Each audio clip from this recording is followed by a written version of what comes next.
देखेंगे होम्योपैथी में, homeopathic materia Medica में very very important medicine aspidosperma. Aspidosperma जो है होम्योपैथी का बहुत फेमस मेडिसिन हो गया है, बहुत फेमस ड्रग हो गया है। क्यों? क्योंकि जो लास्ट सेकेंड वेव आया था कोविड-19 का, जो उसमें देखा गया कि जो एस्पिडोस्पर्मा है इसकी जो बिक्री बहुत लगातार बढ़ती गई। बहुत सारे लोग मेरे पास आए क्लिनिक पर एस्पिडोस्पर्मा का मदर टिंचर को लेने के लिए, और वो उनको लग रहा था कि इससे कोविड ठीक हो जाएगा।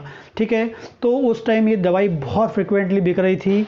लेकिन मैं आपको एग्जैक्टली बताता हूँ कि ये जो एस्पिडोस्पर्मा किस रूप में वर्क करती है, वाकई वो कोविड पे काम कर रही थी नहीं कर रही, वो मैं आपको बताता हूँ। तो एस्पिडोस्पर्मा जो है वो मदर टिंचर फॉर्म में आपको लेना है, वेरी इफेक्टिव होता है। पहला इंपॉर्टेंट सिम्टम है गवर्नमेंट जॉब के, इससे आपको याद होना चाहिए डिजिटलिस ऑफ लंग्स। लंग्स का डिजिटलिस जो है वो होता है एस्पिडोस्पर्मा। तो एस्पिडोस्पर्मा को हम बोलते हैं डिजिटलिस बोलते हैं, या डिजिटलिस ऑफ लंग्स बोलते हैं, या लंग्स का डिजिटलिस हम उसको बोला जाता है। जैसे डिजिटलिस जो होती है हमारे हार्ट के लिए वेरी इंपॉर्टेंट होती है, वैसे ही जो एस्पिडोस्पर्मा है वो लंग्स के लिए बहुत बहुत इंपॉर्टेंट ड्रग होती है। सेकंड, क्यों होती है? क्योंकि ये स्टिमुलेट करता है रेस्पिरेटरी सेंटर्स। आपको बता दूं, जो मेरे लंग्स हैं उनमें जो कॉन्ट्रैक्शन रिलेक्शन, मतलब जो लंग्स एक्सपांड हो रहा है फिर सिकुड़ रहा है, एक्सपांड होकर ऑक्सीजन को लेता है, सिकुड़ने पर CO2 बाहर निकालता है। ये जो प्रोसेस हो रही है, जो हम रेस्पिरेशन की प्रोसेस कर रहे हैं, ये क्यों हो पा रही है? क्योंकि जो मेरे रेस्पिरेटरी सेंटर्स हैं वो प्रॉपरली इसे कंट्रोल कर रहे हैं, या उसके रेगुलेशन करनी है मेरी बॉडी में लंग्स की जो प्रोसेस है ऑक्सीजन लेने वाली और CO2 छोड़ने वाली जो प्रोसेस हो रही है। ठीक है, ठीक, तो वो किससे हो रही है? रेस्पिरेटरी सेंटर से हो रही है। तो जो एस्पिडोस्पर्मा है वो सिर्फ वन एंड ओनली फंक्शन जो करते हैं रेस्पिरेटरी सेंटर्स पे करते हैं। आपने देखा होगा जो कोविड का पेशेंट है, जिसमें कोविड हो जाता है, कोविड वायरल इन्फेक्शन हो जाता है, तो उसमें लंग्स में सीवियर इन्फ्लेमेशन होता है। सीवियर इन्फ्लेमेशन के कारण क्या होता है? सीवियर म्यूकस का सिक्रेशन होता है, जिस कारण से लंग्स में सीवियर कंजेशन मिल जाता है। ठीक है, उस कंजेशन को, उस इन्फ्लेमेशन को, उस सूजन को या उस म्यूकस फॉर्मेशन को एस्पिडोस्पर्मा कभी ख़त्म नहीं करता है, क्योंकि उसका इसमें एक्शन ही नहीं होता है। ये सिर्फ क्या करता है, लंग्स प्रॉपर फंक्शन कर सके उस पर काम करता है, और लंग्स के में ऑक्सीजन को लेने के लिए और CO2 को छोड़ने के लिए जो प्रॉपर एक्सपांड होना चाहिए उसको वो कंट्रोल करने में हेल्प करता है, या उसको बढ़ाने में हेल्प करेगा। और वो किसके थ्रू करवाएगा?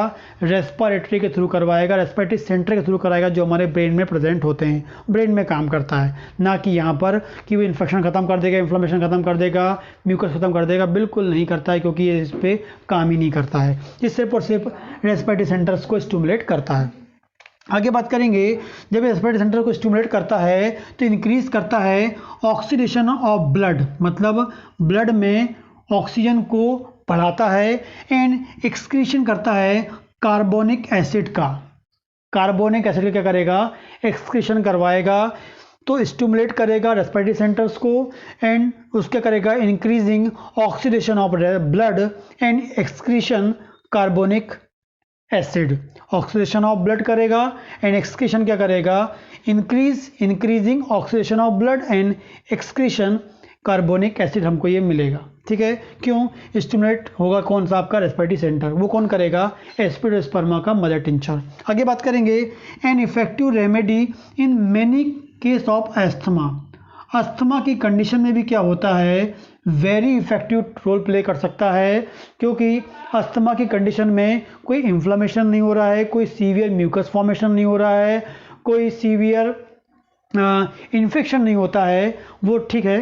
जिसमें क्या होता है एग्जैक्टली जो लंग्स की जो फंक्शनिंग होती है वो डिस्टर्ब हो जाती है।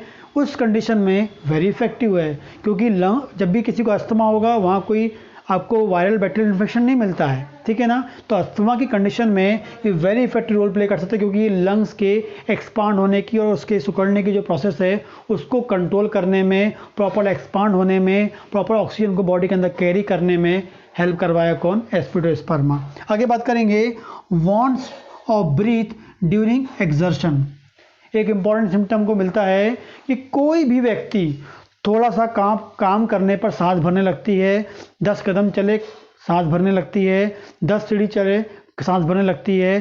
थोड़ा सा काम करने में, थोड़ा सा चलने पे, थोड़ा सा भारी सामान उठाने पर यदि वो हाँफने लगता है, उसकी सांस भरने लगती है, इसके लिए वेरी इफेक्टिव रामबाण मेडिसिन है एस्पिडोस्पर्मा।